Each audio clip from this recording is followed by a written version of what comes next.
Hello, and welcome to Straight from the Training Ground, Episode-2, where everything always goes as planned.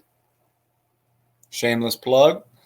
I'm Jason, along with my partner in crime here, Ryan Wall. Ryan, what have you been up to? Hey, Jay, how you doing? I see that you've got the apparel there on the mug. Oh, only the best for you. Lovely. Well, what I've been up to, I've been coaching my U18s. Still working on that. We had our tryout for our U23 summer team. Went really well. We had a lot of good talent show up. So right now we're just solidifying a few of the spots. That's been keeping us busy. Talked to sponsors for the upcoming season. So that's exciting stuff.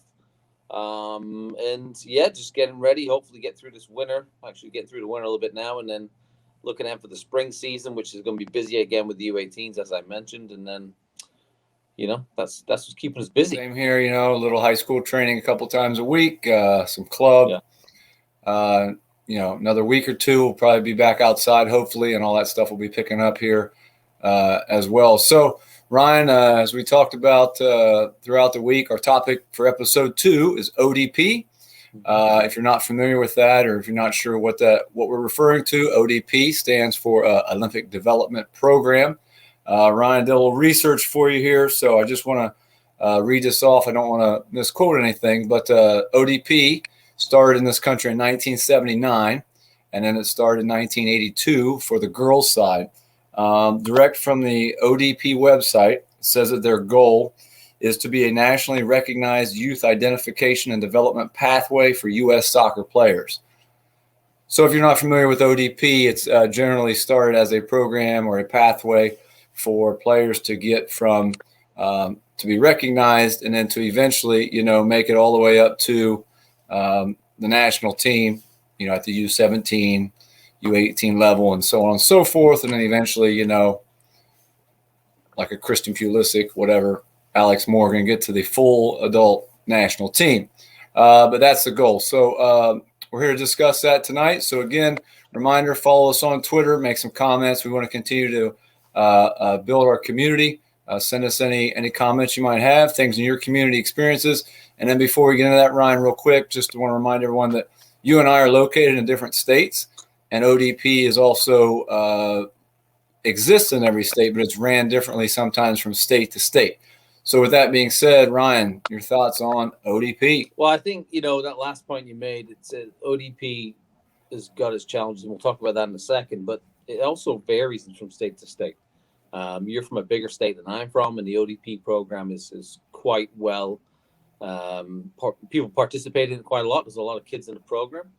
Over in this state, it's a smaller state. It's very few kids now are actually involved in the program, as opposed to how many kids are actually playing soccer in the state. I've run teams in the ODP program for about 3 or 4 years. I did that. It was a good experience. Great kids. It was great seeing kids from all different parts of the state, putting them in one team. One thing I did notice, though, from the program over the years, is it became more difficult to get the best kids into the program, into your team. Essentially, the best kids, after 3 or 4 years I was doing it, were playing with their clubs.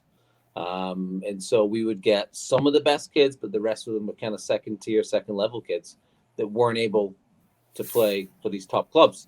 And so it became kind of a contrary to what ODP was set up for in this state. Anyway, in my experience, we were going to regional tournaments and we didn't really have the best representation. So that was a challenge. And the more I've thought about this discussion, it's interesting that we weren't getting the best kids because they're playing for their clubs, because the ODP program is run by the USU Soccer Association within the state. So the kids are paying to go to those clubs, and those clubs pay to be a member of the youth soccer association in that state.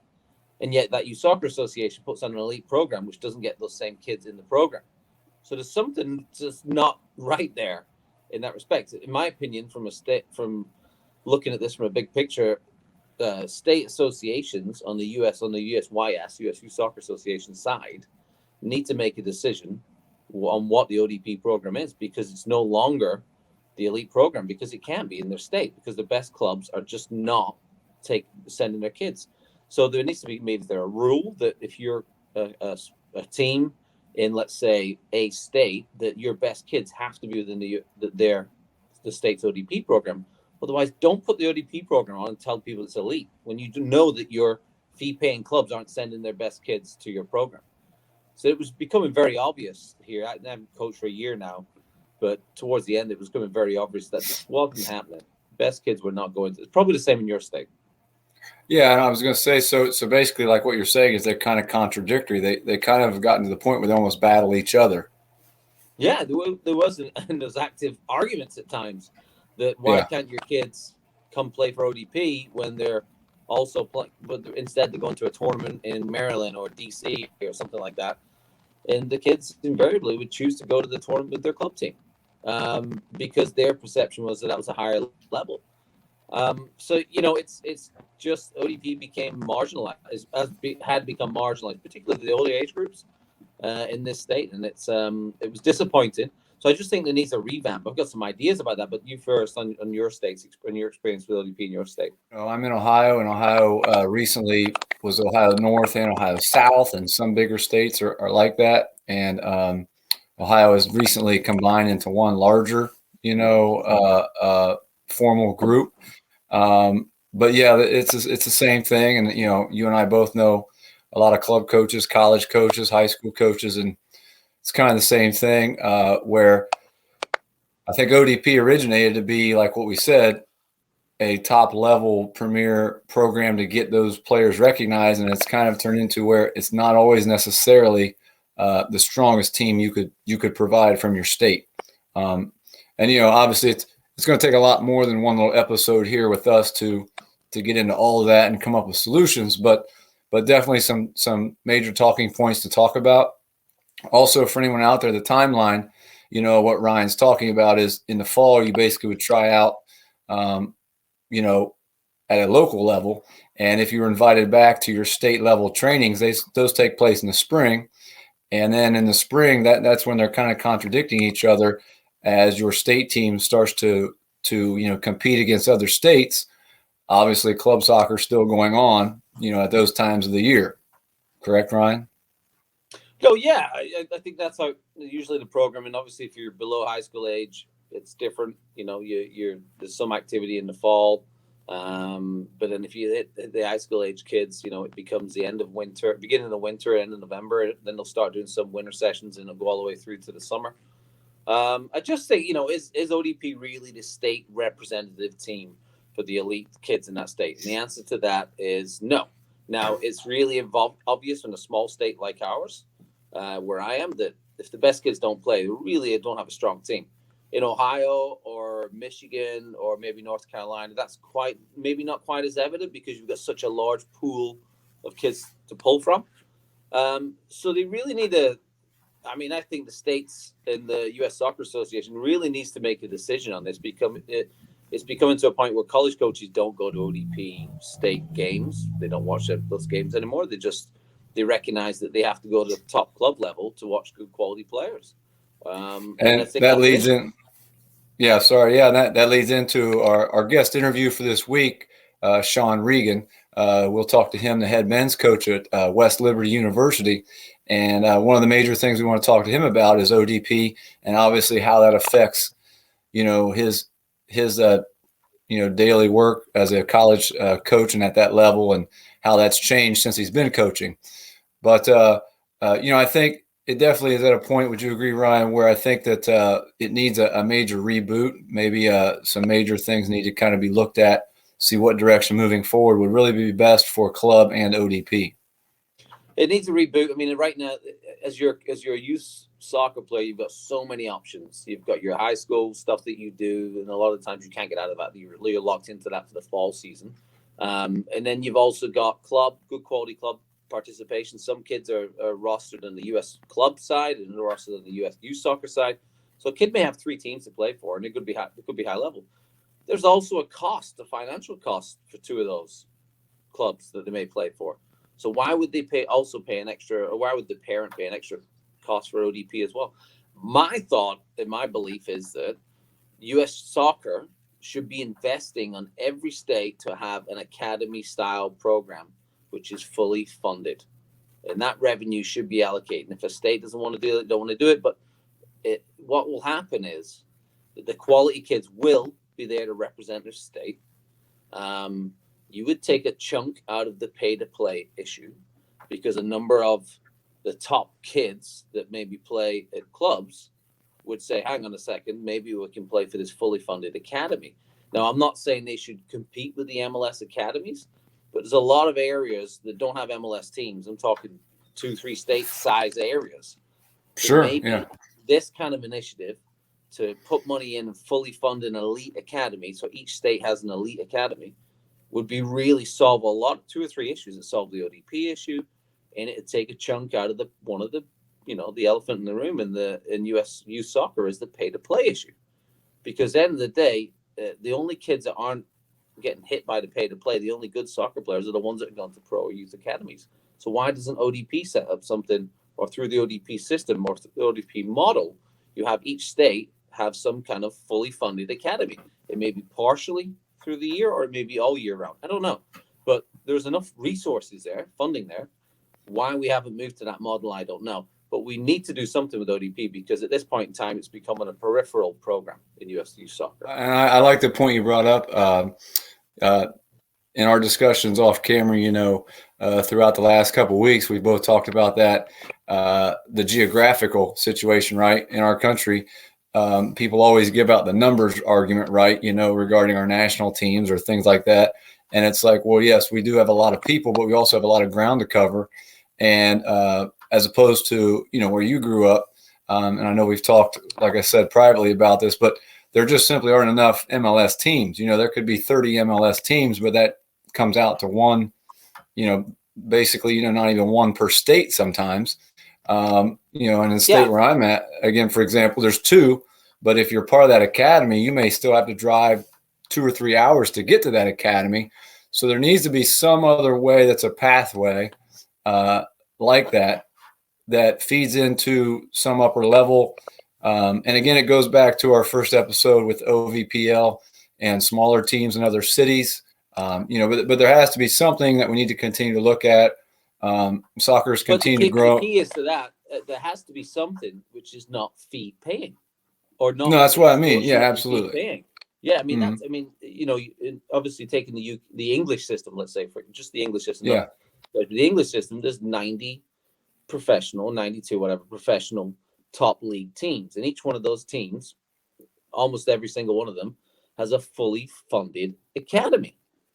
In the U.S., how many are there? 25, 26? Yeah, that's what I'm saying. And I believe, I don't know this, I don't know the actual up-to-date details, but so that's 20 academies for a span of geography, which is way bigger than the small size of England.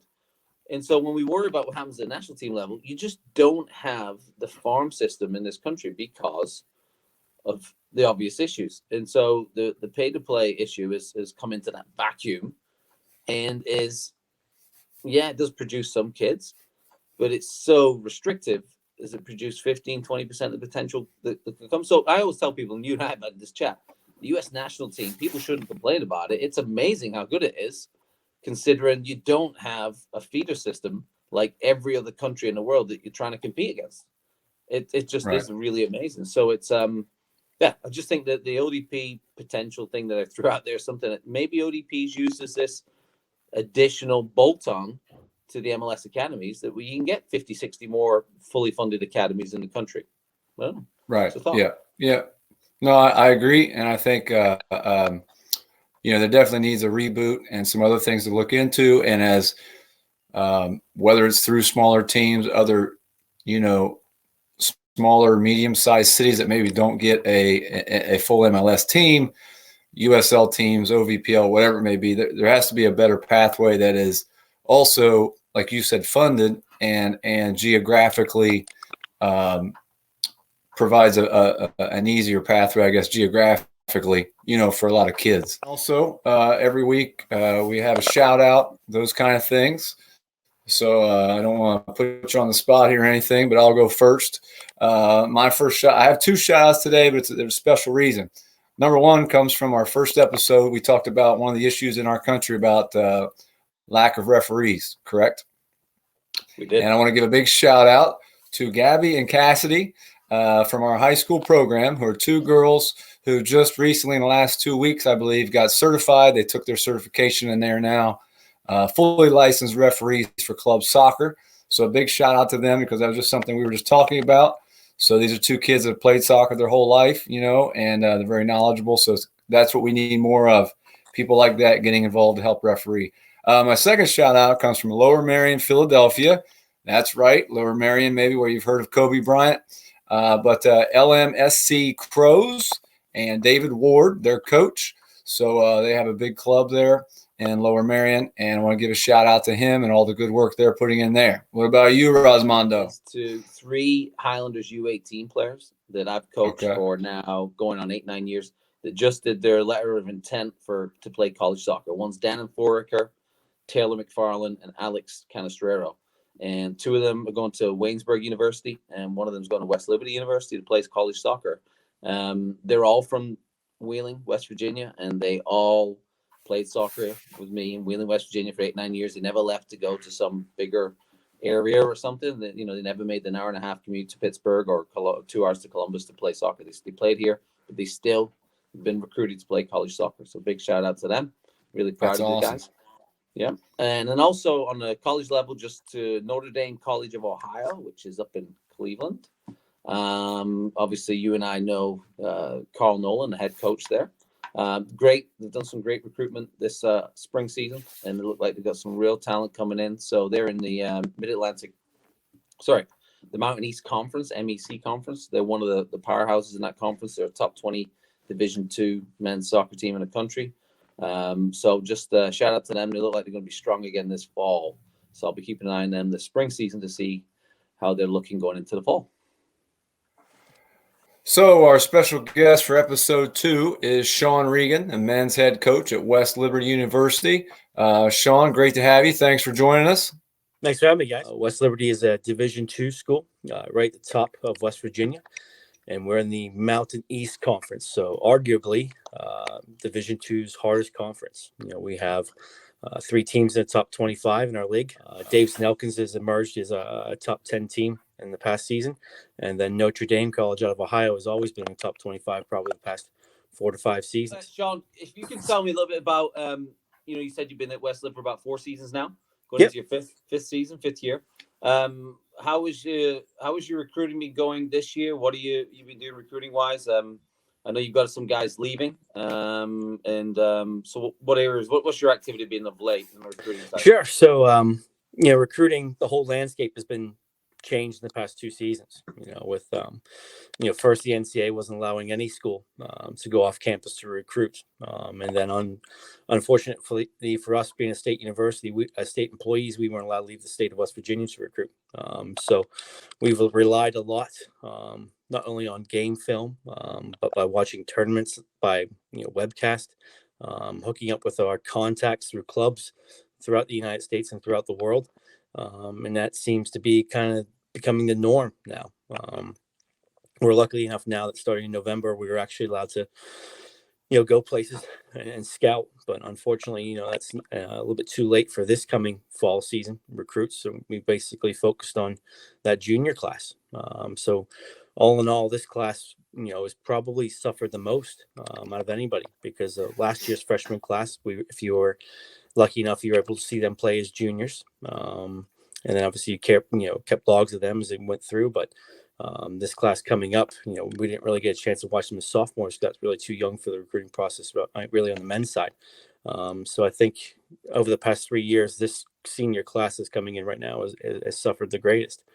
So a lot of people focus their attention on the year ahead, of really relying on the guys we have on our team.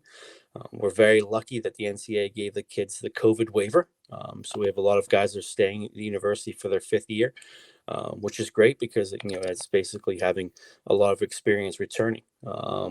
This past season, we were lucky to have 2 of our captains, Bernard and Mikkel, great players, fantastic players that stayed for their COVID season and start their master's degree program. And just having those 5th year players was amazing. Just the leadership and talent that they gave. And going forward, through the sophomore class, those guys have that option going forward. So it makes both the recruiting class difficult because we don't know if the guys are going to stay, if they're going to go, if they're going to choose to use a COVID year at our school or a different school. Yeah.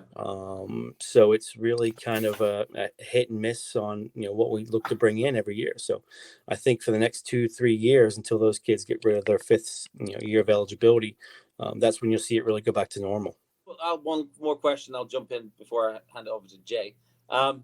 So what about who do you target as a Division II school? Okay, you're not a Division I school, obviously. There is a certain kind of type of player that may go to Division I, Division II. You tend to get maybe different types of players from different backgrounds, not just international, but also domestically. Can you give us a little bit on, where you typically go and find your players? Because I think one of the kind of unspoken things is that the top club US players, and many times want to go to the Division I, and they maybe don't look at Division II. Although we all know that the top Division II programs are as good as any of the top Division I programs. And the same maybe goes for NAIA as well. Absolutely, yeah. It's we try to bring in the best players possible from every part of the world and America. Just on our roster alone, I think we have 11 states: California, Texas, Wisconsin, Florida, then obviously your local areas of West Virginia, Pennsylvania, Ohio, Maryland, and Virginia. And then internationally, we've got Mexico, Brazil, Ireland, England, Germany, Italy, Sweden, just to name a few. But yeah, there is that sense of Division II is mostly international, and that is true. But at West Liberty, we have a different philosophy. It's an American university, and we need to give the Americans their chance. And so right now we're at 60% Americans to 40% internationals. And I would probably say that in our conference, that's the highest amount of Americans probably out of everybody. And from that, we have in our starting 11 probably 3 to 4 Americans. Again, which is probably the highest. So that's our selling point. We tell Americans that we give you the shot and the same as it would be if it was an international student. It is hard with dealing with the big clubs. They do push a lot of the kids to the Division I level. But it's difficult because you can go to a tournament and watch and look at those guys like, they might come off the bench for me their freshman year, but they make an impact their sophomore year, and you go to talk to them like I only looking at Division I. It's like, son, somebody's got to tell you that you're not at that level, and that's tough. And really, what it kind of boils down to is the youth clubs now are very diluted, and it's tough. Just going back to when I was a kid in the Pittsburgh area, you probably had about 4 clubs, and from those 4 clubs, each one was probably sending 7, 8, 9, 10 guys to college every year. And I think now you'll struggle to find 3 or 4 guys per each team going to play at the collegiate level. And there's probably now 10, 11 clubs, in the Pittsburgh area. So if they're telling those kids that they're only going to Division I, you're only sending 4 or 5 guys to the college level. Need to reassess things. I think that's the biggest thing that we kind of struggle at the Division II level. And even when I was at Division III was, trying to convince these kids that it's not Division I or bust, because Division II teams can quite easily beat Division I teams. Division III teams can beat Division I teams, NEI, etc. But the kids really don't know that, and that's it's trying to open up those horizons and expand them, because even if you look in the preseason here, Charleston defeated Marshall. Marshall was the national champions, and then they turned around the week later and they tied WVU, who was a top 10 Division I team. It quite happens all the time.